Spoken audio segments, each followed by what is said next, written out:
They called it Butcher's Hollow, a forgotten stretch of farmland beyond the hills, where the corn grew too tall and the silence stretched too long.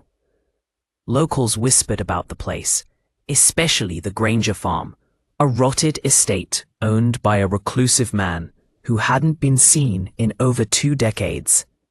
No one went there after dark, and no one ever returned if they did. But that didn't stop the Death Row Saints, a violent urban gang who thought the countryside was the perfect place to stash weapons, drugs, and bury heat. They picked the Granger property as their new hideout, laughing as they broke the lock on the rusted barn and tossed their duffel bags beside hay bales soaked in rat urine. "This place is dead," their leader, Razor, sneered. He couldn't have been more right. As the sun dipped below the tree line, the group cracked beers and started setting up base. Strung together with rusted barbed wire, slumped in the center of a blood-stained corn circle, the skeleton scarecrow stared at them with hollow eye sockets and a jaw cracked permanently wide, like it had died screaming. One of the gang members, Juice, tried to kick it over. He didn't make it back to the fire. They heard his screams echo across the field. When they found him, he wasn't dead yet, but his tongue had been torn out, his arms snapped backwards, and his face was covered in dirt and corn husks. Right before he died, he whispered one word through bubbling blood: "Farmer." They thought it was just fear. But then came the footsteps, slow, heavy, deliberate, crunching over dry leaves and bones. From the edge of the cornfield, something massive emerged. He stood over 7 feet tall, wrapped in blood-stained overalls, wearing a mask made from a boar's skull, its tusks sharpened into blades. In his hand, a farming scythe, rusted and curved like a crescent, still dripping with what used to be juice. The Saints opened fire. It didn't matter. He didn't even flinch. Razor watched as his crew was slaughtered, limbs hacked, heads torn from necks with animal strength. The last thing he saw before blacking out was that terrifying figure dragging bodies into the barn, leaving a trail of blood behind. Razor woke up hanging upside down in the silo, naked, bleeding, surrounded by carved symbols in the walls, symbols that looked ancient, pagan, violent. The Maniac Farmer was at a workbench, sewing something from the skin of Razor's friends. He turned slowly. No words, no sound, just the wet rasp of his breathing through the mask. Razor screamed. Meanwhile, back in town, Detective Amy Calder had been chasing the Death Row Saints for years. When they disappeared off the grid, she tracked their last burner signal to Butcher's Hollow. The locals wouldn't talk. One old woman finally did. She said the Granger boy had been twisted ever since the war. Came back wrong, mute, off. After his parents died mysteriously, he stayed alone on the farm. Some say he started feeding people to the crops. Others say he never stopped hearing the screams of the men he killed overseas. But one thing everyone agreed on: no one went to that farm and lived. Amy didn't believe in stories. She believed in evidence. So she drove out there. The first thing she noticed was the silence. Not just quiet, total silence. No birds, no wind, no movement. Like the land itself was holding its breath. The second thing she noticed was the blood trail. It led into the barn. She went in, gun drawn. The walls were covered in bones, hung like tools. Some turned into wind chimes that clinked faintly above blood-streaked rafters. In the corner, a giant wooden table, freshly used, and, in the center of the room, a pile of skinned faces, stitched together like a patchwork quilt. She found Razor, barely alive, chained to the milking stall, whispering nonsense.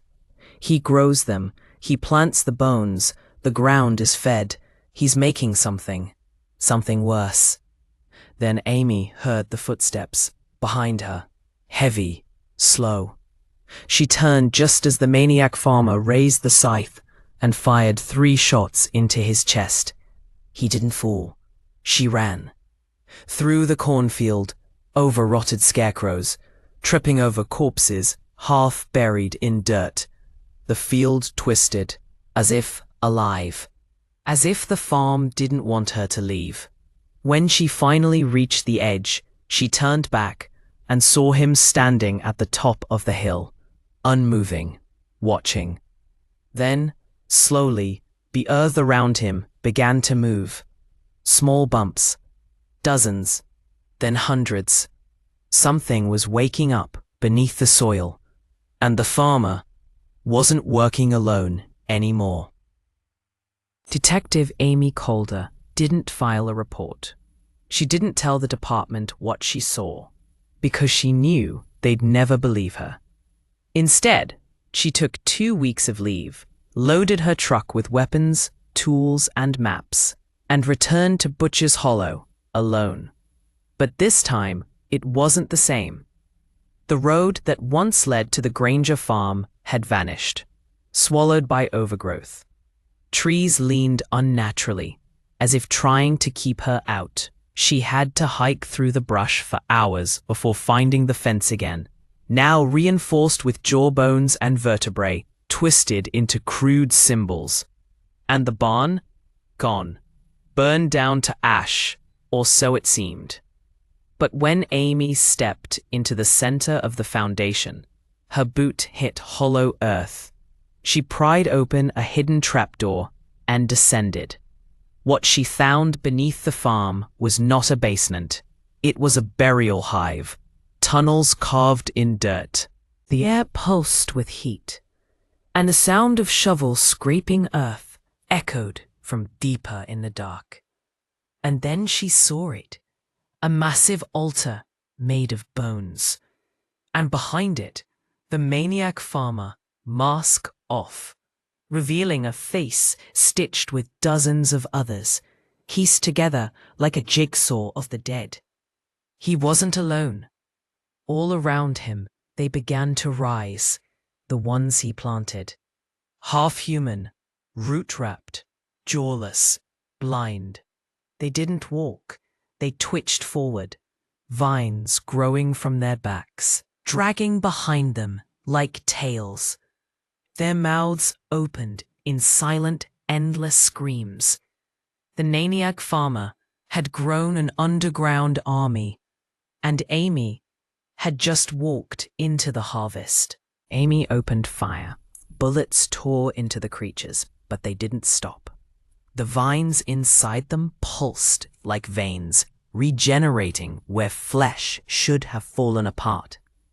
She turned, running deeper into the tunnels, trying to stay ahead of the hiss of dragging limbs and the thunder of the farmer's boots behind her. Her flashlight flickered, then died. In the pitch black, she fumbled into a side passage, barely squeezing through crumbling roots and slick earth. There, she found it, a chamber lined with coffins, each one carved from tree bark, each one branded with a strange, clawed rune. Inside them, bodies, some human, some still changing. One of them moved. A hand reached out, young, trembling, bloodied, and grabbed hers. It was a boy, barely alive. "Help me," he whispered. He feeds us to the land. It's not just him. The farm's alive. It needs blood to grow. He's just the first." Then came the low sound. Not a growl, not a word, but something, echoing through the roots like breath from the earth itself. Amy looked down the corridor, eyes, dozens of them, watching from the dark. Something older than the maniac farmer had woken up, something hungry, and Amy had only just begun to understand the truth.